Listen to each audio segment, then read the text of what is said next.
अमन ने धीमे लहजे में कहा। जानने की कोशिश तब करते हैं जब कुछ पता न हो।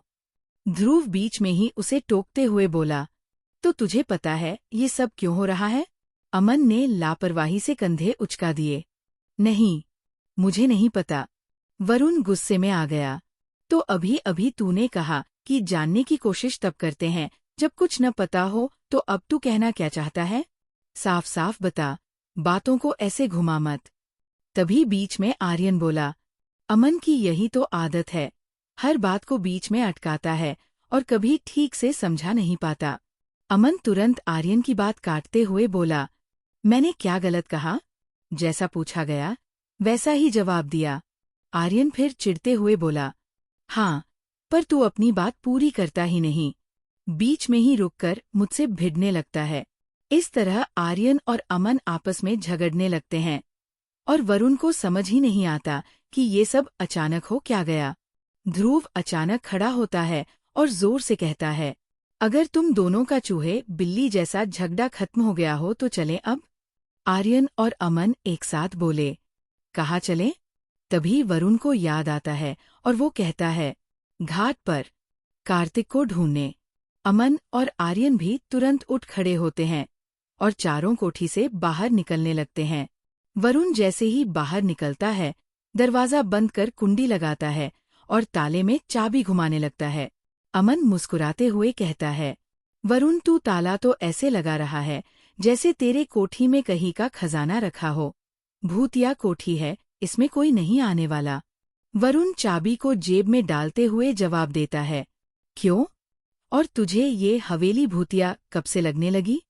ध्रुव बात को शांत करते हुए कहता है, वरुण शांत हो जा, मैं पूरी बात बताता हूँ। फिर रास्ते में चलते हुए ध्रुव वरुण को पूरी घटना समझाता है।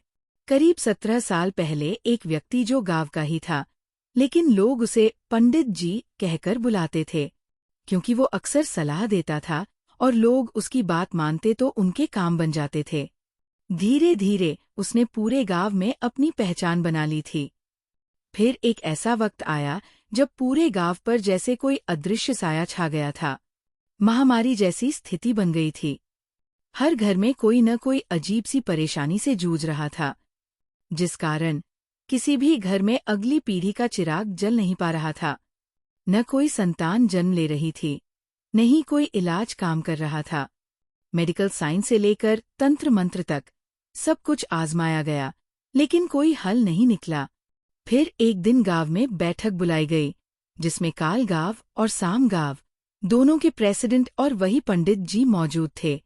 पंडित जी ने जो उपाय बताया उसे लोग पहले नहीं मान पाए, लेकिन उसी दिन एक पति पत्नी की जोड़ी, जिनके बारे में डॉक्टरों ने कह दिया था कि वे कभी माँ बाप नहीं बन सकते, वो आए और बोले, हम तैयार हैं।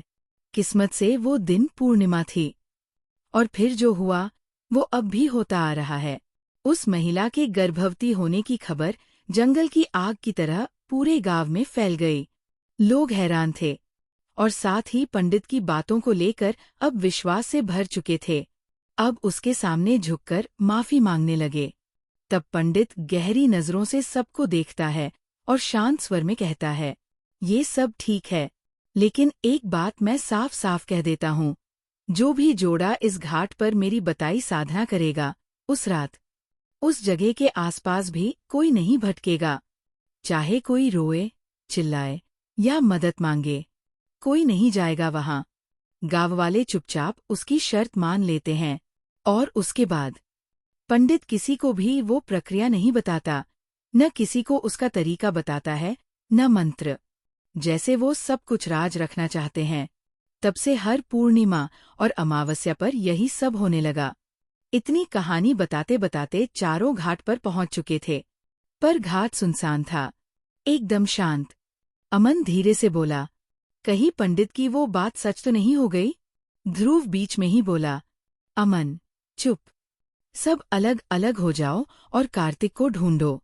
चारों अलग अलग दिशाओं में बढ़ जाते हैं और कार्तिक की तलाश में घाट के कोने कोने को टटोलने लगते हैं। चारों दोस्त घाट पर अलग अलग दिशाओं में फैल गए थे, कार्तिक की तलाश में।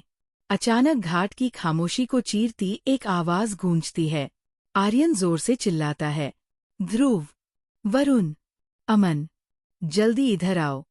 ध्रुव और अमन बिना वक्त गवाए उसकी तरफ दौड़ पड़ते हैं। ध्रुव पहुंचते ही तेजी से पूछता है, क्या हुआ? आर्यन घबराया हुआ सा बोलता है, ये देखो, ये पत्थर के पीछे कोई है। ध्रुव तुरंत पत्थर की ओर देखता है और एक पल में समझ जाता है, मिल गया। वो कहता है। अमन भी वहीं पहुंच चुका था। वो झुककर देखता है और पूछता है, ये कार्तिक है? पक्का? आर्यन थोड़े हिचकिचाते हुए कहता है, मिल तो गया, लेकिन पक्का कैसे कहें कि यही कार्तिक है?